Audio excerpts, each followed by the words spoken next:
Kamusta mga minamahal kong Libra? Ready na ba kayong malaman ang mensahe ng universe para sa'yo ngayong buwan ng May 2025? Para sa videong ito, kayo naman ang may kakayahang mamili ng isang card upang malaman ang inyong buwanang gabay mula sa universe tungkol sa aspeto ng iyong love life, kalusugan at kaperahan. Sama-sama nating hanapin ang bukas na inilaan para sa'yo. Para sa inyong kalinawan, mga mahal na viewers, ang mga barahang gagamitin upang iyong pagpilian ay maingat na isinagawa at napili sa totoong buhay. Kaya naman nasa inyong kamay na lamang ang magiging sagot sa inyong buwanang kapalaran sa pamamagitan ng pagpili ng isang baraha. Bago ka pumili ng baraha, huminga ka muna ng malalim. I-relax ang iyong isipan at damdamin. I-focus ang atensyon mo sa tanong, intensyon o bagay na gusto mong malinawan. Tandaan, hindi panghuhula ang tarot. Isa itong paraan ng universe upang mas makilala mo ang iyong sarili at ang daang tinatahak mo. Bago yan, maglaan muna tayo ng maiksing dasal bago ka pumili ng iyong baraha. Universe, gabayan mo kami sa pagpili ng baraha ngayon. Ipaabot mo sana ang tamang mensahe ang kailangan naming marinig sa oras na ito. Buksan ang aming mga puso at isip para sa liwanag, clarity at good vibes. Salamat sa guidance at positive energy. Amen. Para sa iyong love life reading, sa harap mo ay may tatlong baraha, baraha 1, baraha 2, at baraha 3. Piliin mo ang barahang pinakamalakas pumukaw ng iyong atensyon at gamit ang iyong intuition. Ang tamang mensahe ay palaging makakarating sa tamang oras. Magbibigay lamang ako ng 10 segundo upang makapili ng iyong ninanais na baraha.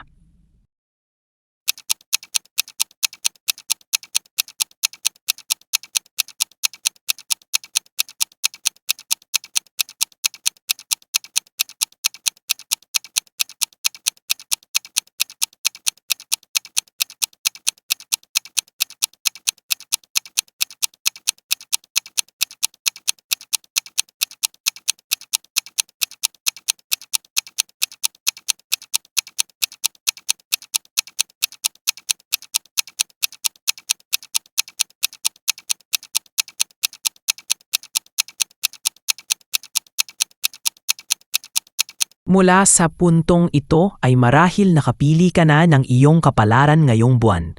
Tara, simulan na natin ang iyong reading. Para sa mga pumili ng card number 1, ang iyong napili ay Two of Wands. Para sa mga Libra ngayong Mayo 2025, ang card na Two of Wands ay nagpapahiwatig ng pag-iisip at pagpaplano pagdating sa usaping pag-ibig. Ito ay buwan ng pagtitimbang ng mga posibilidad sa halip na agarang aksyon o emosyonal na desisyon.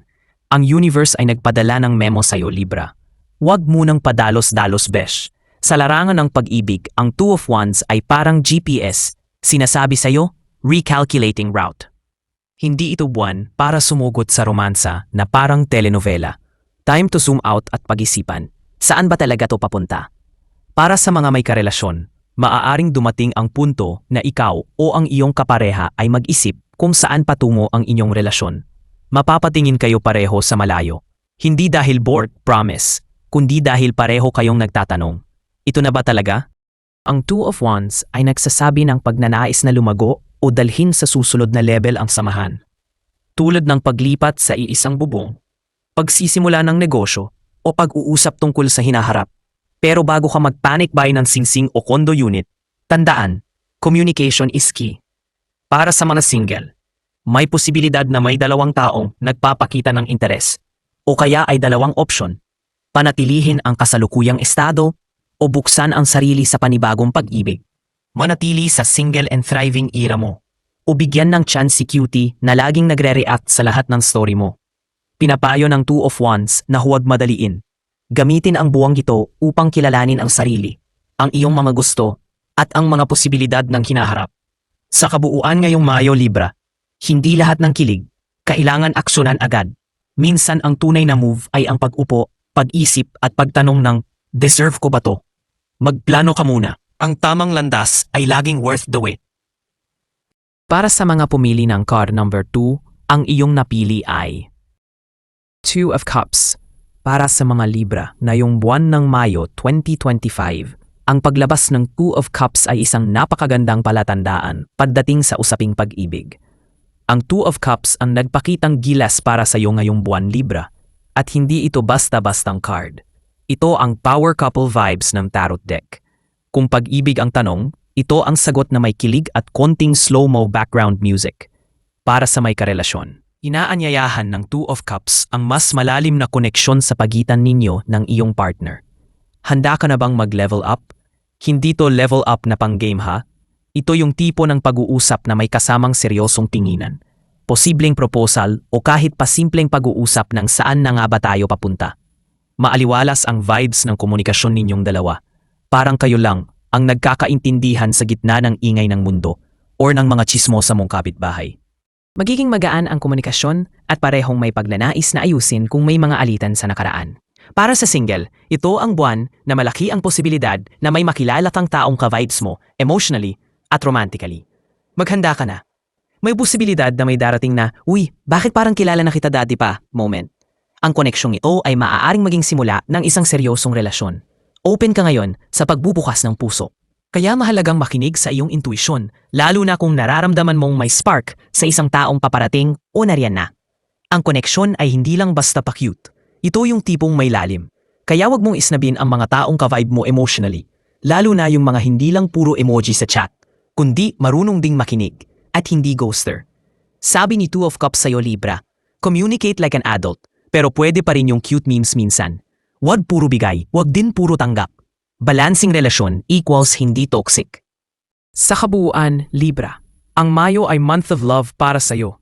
Ang Two of Cups ay parang love letter ng universe na nagsasabing, "Uy, deserve mo ng koneksyong hindi one-sided." Kaya go lang, makipag-usap, magbukas ng puso, at baka ito na ang simula ng kwentong pang-MMK mo. Para sa mga pumili ng card number 3, ang iyong napili ay The Star. Ang The Star ay isang napaka-positibong card. Ito'y sumasagisag sa pag-asa, healing, inspiration, at renewal. Sa konteksto ng pag-ibig, ito ay nagsasaad ng panibagong pag-asa, pagbabalik ng tiwala, at kalinawan ng damdamin. Good news, Libra. The Star card just slid into your cosmic area, bringing hope, healing, at vibes na parang warm hug after a long day. Sa love department, malinaw ang mensahe.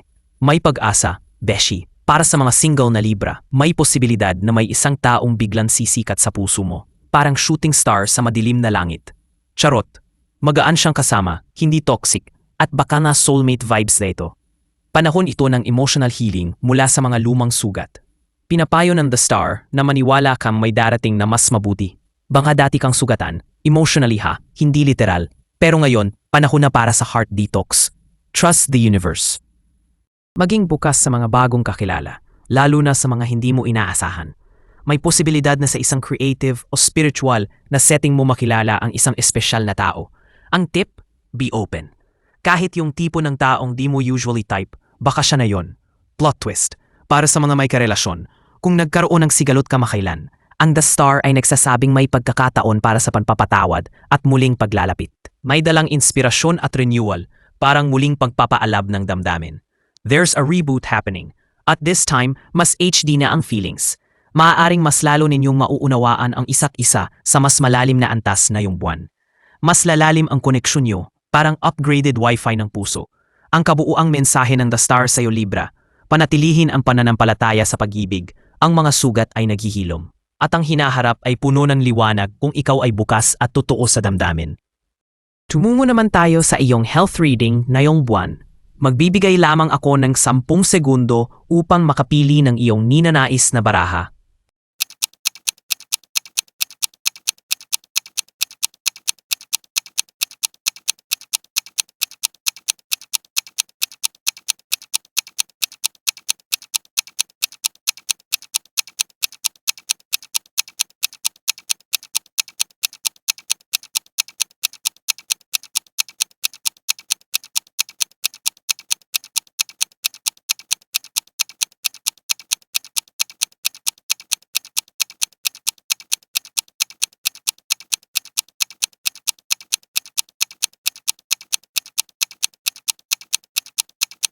Mula sa puntong ito ay marahil nakapili ka na ng iyong kapalaran ngayong buwan.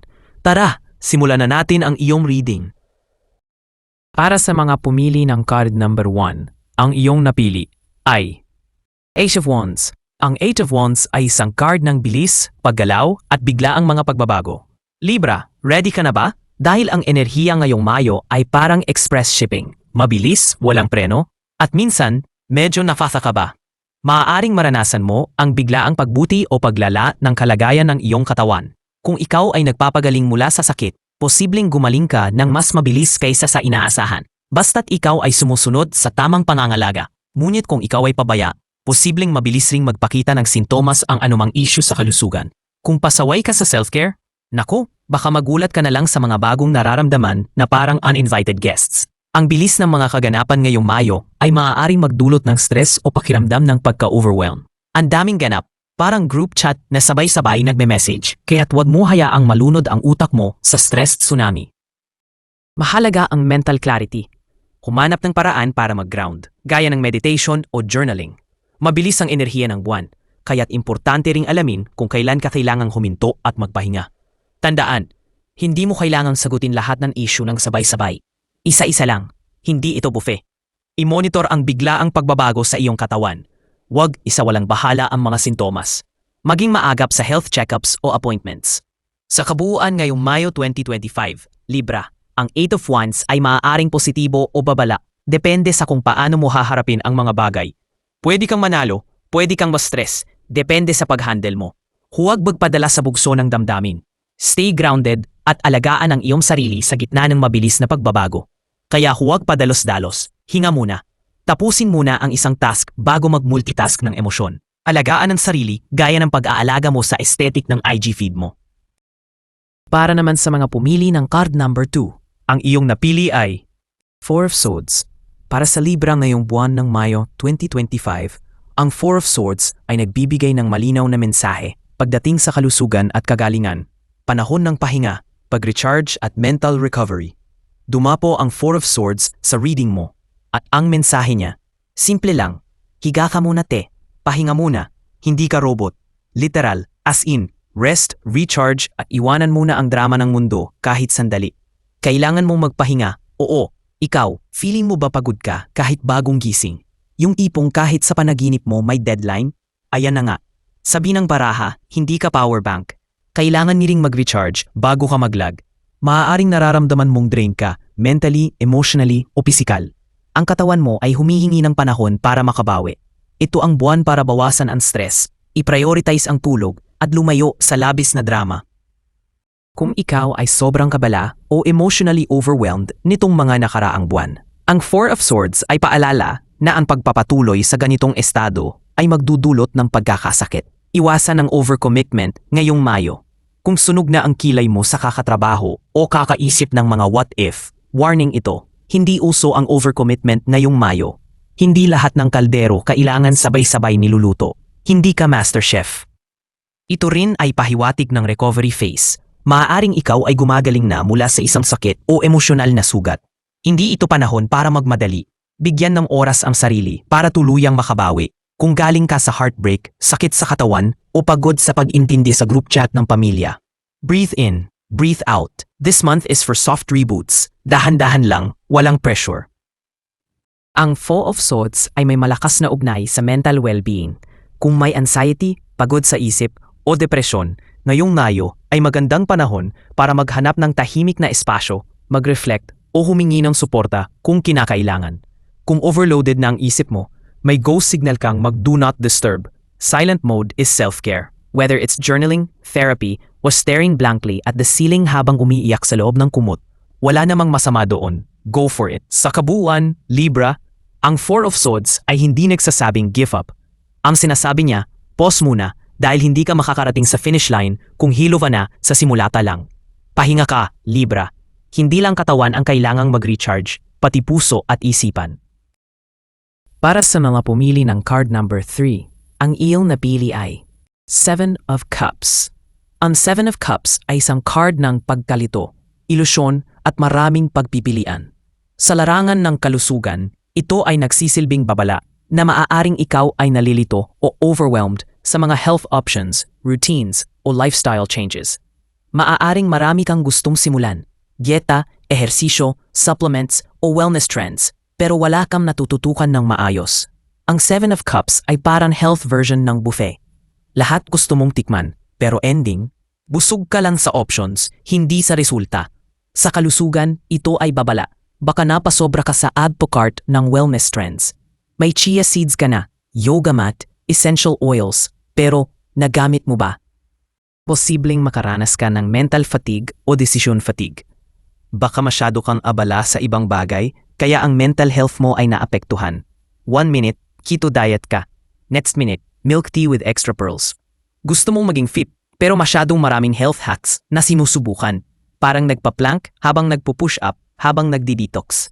Kalma, Libra. Hindi mo kailangang sabay-sabay ayusin ang lahat. Simulan sa simpleng bagay gaya ng tamang tulog o hydration. Mas powerful yan kaysa 50 tabs ng how to be healthy na naka-open sa browser mo. Sa sobrang dami ng choices, baka wala kang magawa. Kumonsulta sa health professional para sa tamang guidance. May mga health experts, hindi lang para i-follow sa IG. Pwede silang kausapin sa totoong buhay. Promise. Kung may paulit-ulit na nararamdaman, hindi yan glitch. Magpatingin na. Google is not a licensed doctor. Sa kabuuan, Libra, ang Seven of Cups ay paalala na ang kalusugan mo ngayong Mayo ay nangangailangan ng malinaw na desisyon, tamang direksyon at iwas sa ilusyon. Piliin mo ang totoo, simple at epektibo. Minsan, ang kailangan lang ay tubig, tulog at konting katotohanan. At ang pinakahuling reading mo para sa videong ito, ang iyong money career reading. Magbibigay lamang ako ng 10 segundo upang makapili ng iyong ninanais na baraha.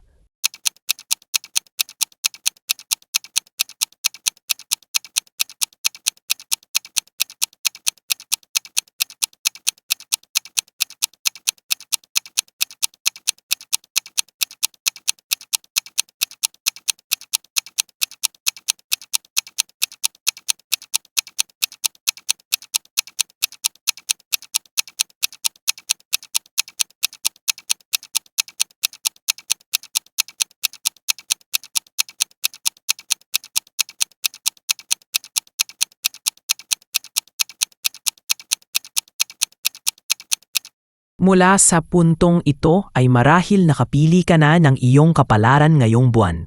Tara, simulan na natin ang iyong reading. Para sa mga pumili ng card number 1, ang iyong napili ay 8 of Cups. Ang 8 of Cups ay isang barahang nagpapahiwatig ng pantalikod sa mga bagay na hindi na nagbibigay ng emosyonal o praktikal na halaga. At sa usaping pera, ito ay nagsasabi ng panahon ng pag-reassess at letting go ng mga financial habits, trabaho o ventures na hindi na tumutulong sa iyong pagunlad. Libra, ang 8 of Cups ay parang thank you next ng tarot cards. Hindi na siya nag-i-invest ng feelings sa mga bagay na hindi na worth it. This May, it's all about gracefully walking away from financial baggage. Kung hindi na fulfilling, iwanan mo na yan sa group chat. Maaaring maramdaman mong hindi ka na fulfilled sa kasalukuyang trabaho o pinagkakakitaan. Pakiramdam mo ba ay para ka nang kumakanta ng gusto ko nang bumitaw habang papasok sa trabaho? Baka panahon na para hanapin ang career na hindi lang kumikita kundi may sense of purpose rin at sana may free coffee. Kung may business ka, maaaring dumating ang punto na kailangan mong iwan ang isang produkto, partner o direksyon na hindi na kumikita. Panahon na upang iwan ang mga luho o gastos na hindi na makatwiran. Ang mga impulsive purchases ay maaaring maging hadlang sa tunay mong financial growth. Sa kabuuan, Libra, sometimes the bravest thing you can do for your finances is to let go. Hindi porke pinaghirapan mo, kailangan mo nang ipaglaban hanggang dulo. Kung hindi na healthy, sa wallet at sa peace of mind, thank it, then ditch it. Huwag matakot magsimulang muli kung kinakailangan. Ganyan talaga, Libra. Minsan kailangang iwan ang mali para mahanap ang mas maganda. Para naman sa mga pumili ng card number 2, ang iyong napili ay Queen of Pentacles, aka ang reyna ng resibo at raket sa buwan ng Mayo. Ang Queen of Pentacles ay isang napakagandang baraha pagdating sa pera. Ito ay sumisimbolo ng kasaganaan, praktikalidad at responsableng pamamahala ng yaman. Si Queen of Pentacles ay hindi nang reyna ng kaginhawahan, kundi ultimate budgetarian ng tarot world. At ngayong Mayo 2025, mukhang may financial glow-up kang nakaline up. May maayos at matatag na daloy ng pera. Maaaring may pagtaas sa kita o dagdag na mapagkakakitaan. Stable ang wallet, hindi lang ang wifi. Kahit gaano pa ka-demanding ang mga bills, mukhang kaya mong sabayan. may posibilidad pang dumami ang sources of income. Legit, hindi scam.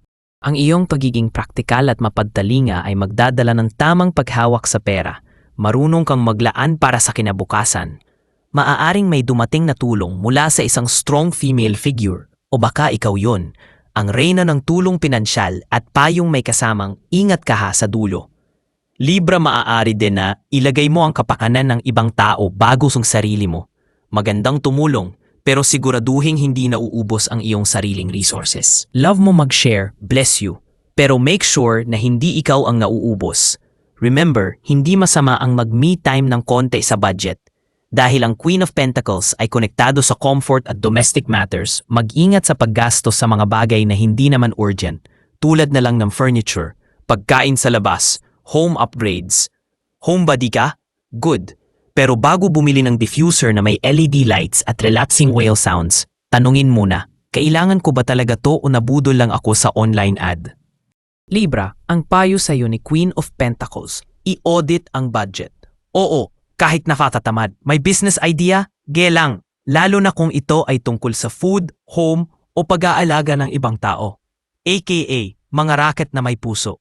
At higit sa lahat, huwag kalimutang bigyan din ang sarili ng deserve ko to moments. Within budget, syempre, sa kabuuan Libra, ngayong Mayo 2025, ikaw ang Queen ng Pentacles. O mas tamang sabihin, reyna ng wise at wallet goals. Panahon ito ng kasaganaan na may kasamang responsibilidad. Magbigay, pero huwag magpaubos. Mag-ipon, pero pwede rin namang mag-trip. Ang sikreto, balanse. Tulad ng pag-budget sa ulam kapag may bisita. Para sa mga pumili ng card number 3, ang iyong napili ay Nine of Pentacles. Ang Nine of Pentacles ay sumisimbolo ng kasaganahan, independent, at financial stability. Sa buwan ng Mayo, maraming Libra ang makakaranas ng bunga ng kanilang mga pagsusumikap sa nakaraang mga buwan o taon. Ito ay panahon ng pag-ani. Maaaring dumating ang bonus, dagdag na kita o kita mula sa investments o side hustles. Libra, sa buwan ng Mayo, ikaw ang embodiment ng work hard, play harder, pero may budget plan. Ang Nine of Pentacles ay parang kaibigan mong laging naka-coffee sa garden habang chill na chill, pero hindi mo alam, may 3 negosyo na pala siya. Ganyan ang vibes mo ngayon, komportable, independent, at financially glowing. May tsansa na yung matagal mo nang inaasam na bonus o promotion, finally dumating na. Parang ex mong nagparamdam, pero this time may dala ng good news. Nakikita na ng mga tao sa paligid, lalo na sa boss mo, na hindi ka lang basta-basta gumagawa ng reports. Ikaw ay asset. Kaya kung may performance review, ihanda mo na ang confidence mo. Baka salary increase yan. Time to invest in yourself din. Hindi lang skincare ang dapat pinagbubuhusan. Skills, online courses, o passion project mo na matagal mo nang gustong simulan? Go for it, future CEO. Kung isa kang negosyante o freelancer, Mayo is giving abundant client energy. Yung tipo ng client na hindi lang magbabayad on time. May potential pa maging long-term na source ng kita. Yes, steady income, hindi petsa de peligro. May confidence ka na parang naka-blazer kahit nakapambahay ka lang. Gamitin mo ito sa pag-decide sa mga business moves. Strategic ka, hindi impulsive. I-manage mo pa rin ng maayos ang iyong pera. Dahil ang Nine of Pentacles ay may energy ng comfort at luxury, baka maingganyo kang gumastos ng labis. Reward yourself, pero huwag kalimutan ang discipline. Magtabi para sa future. Pang-investment man yan o emergency fund, aka pondo para sa unexpected adulting. Kung may balak kang bumili ng malaking bagay, lupa, bahay, kotse, hindi halaman ha, posibleng good timing ito. Basta may plano ka, hindi lang bahala na si universe.